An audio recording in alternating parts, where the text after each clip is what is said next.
record footage record footage re- record footage re- beh, dah.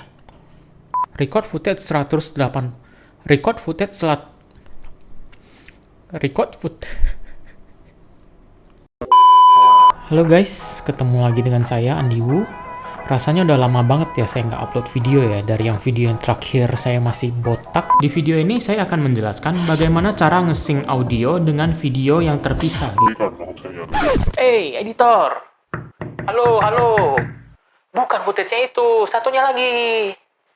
Aduh, gimana sih? Sekarang udah... Anyway, hari ini kita mau bahas tentang bagaimana sih Micro Four Thirds itu bisa lebih curang daripada orang pakai kamera full frame. Penasaran? Oke, kita langsung aja. Seperti yang kita udah tahu, sensor Micro Four Thirds itu mempunyai sensor yang lebih kecil daripada sensor full frame. Sensor Micro Four Thirds itu mempunyai 2 kali crop factor dari sensor full frame. Artinya adalah kalau kita memakai lensa 25 mm di kamera Micro Four Thirds, itu kita akan mendapatkan focal length yang ekuivalen dengan 50 mm di kamera full frame. Karena lensa 25 mm itu adalah dikali crop factornya 2 kali adalah kurang lebih 50 mm. Terus curangnya di mana dong? Curangnya ini adalah di ukuran lensanya. Sebagai contoh, ini adalah gambar dari lensa 2470 f4L. Ini adalah lensa kit dari pembelian kamera-kamera Canon yang seri-seri 1 digit seperti 6D dan 5D, seri-seri 6D, 5D gitu ya. Dan ini adalah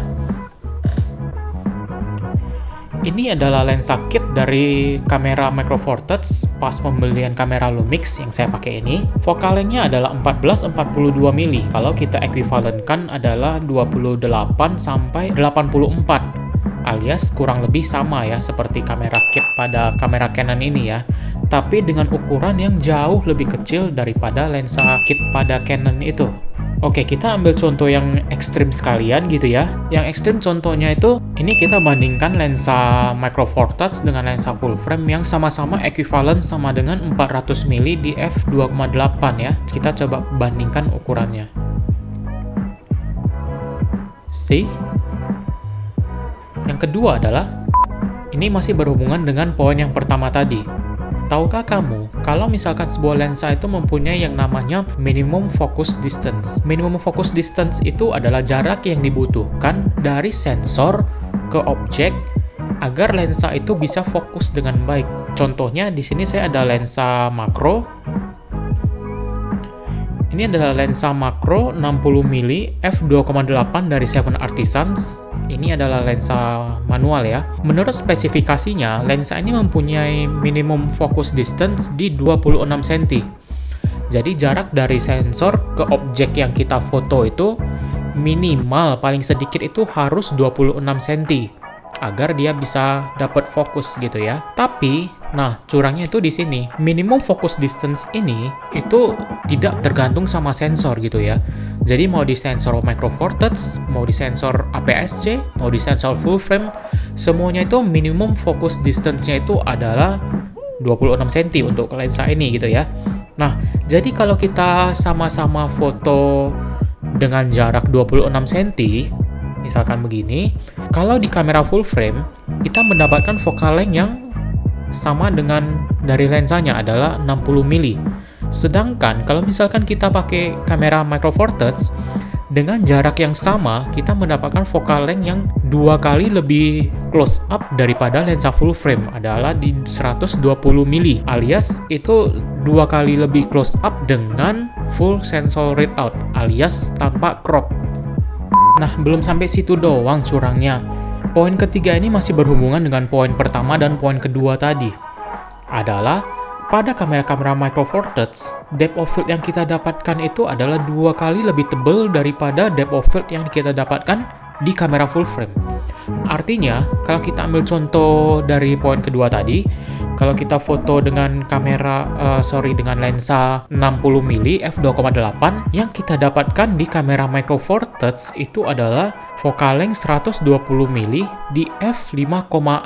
Tapi, nah curangnya itu adalah walaupun depth of field yang kita dapatkan adalah di depth of field 5,6, Tapi exposure yang kita dapatkan itu adalah tetap exposure di 2,8. Jadi terangnya tetap di 2,8, namun depth of field-nya itu lebih tebal 2 kali di 5,6. Problem utama saat kita foto close up itu adalah depth of field yang terlalu tipis. Dan di sini di Macro Four Thirds itu kita bisa mendapatkan depth of field di 5,6 tapi di exposure 2,8. Gimana? Curang bukan?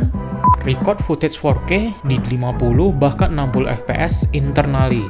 Record footage 180 fps di Full HD. 4K full sensor readout recording alias tanpa crop di footage 4K. Unlimited Full HD recording tanpa overheat. 5 axis stabilization, post focus, 6K burst, dan masih banyak lagi. Fitur-fitur yang baru saya sebutkan tadi adalah udah merupakan fitur-fitur lawas yang ada pada kamera Macro Four Thirds seperti kamera Lumix yang saya pakai sekarang. Di mana fitur-fitur itu baru beberapa tahun belakangan ini mulai bermunculan pada kamera-kamera full frame. Ini dikarenakan sensor Macro Four Thirds yang lebih kecil, sehingga prosesor itu tidak perlu kerja keras untuk memproses foto-foto atau gambar yang dihasilkan oleh sensor tersebut. Efeknya adalah kamera-kamera Macro Four Thirds itu bisa record footage dengan resolusi lebih tinggi dengan frame rate yang lebih tinggi juga tanpa membebani prosesor. Jadi nggak heran ya kenapa iPhone itu bisa record Full HD di 240 fps karena sensornya itu bahkan lebih kecil lagi daripada Macro Four Thirds. Oke, jadi sekian video sharing saya tentang curangnya pakai kamera Macro Four Thirds dibandingkan dengan kamera full frame. Kalau kamu punya poin-poin kecurangan Macro Four Thirds dibanding full frame yang lain, boleh kamu komentar di bawah. Kalau kamu suka video ini, boleh di like dan di-share ke teman-teman kamu, siapa tahu teman-teman kamu terbantu dengan video ini. Dan silakan subscribe di channel ini, dengan begitu kamu bisa support channel ini agar bisa lebih berkembang lagi. Kalau kamu punya request mau bahas apa berikutnya, boleh kamu komentar di bawah. Oh ya, jadi untuk informasi Anda aja, saya record video ini pakai kamera Lumix G9. Saya record itu di 4K 25 fps. Dan dari awal video ini saya keep roll tanpa di stop sama sekali, dan sekarang durasi footage-nya itu udah sekitar 20 sekian menit gitu ya, hampir 30 menit tanpa stop sama sekali di 4K dan tidak overheat. Oke, sampai jumpa di video berikutnya. Bye.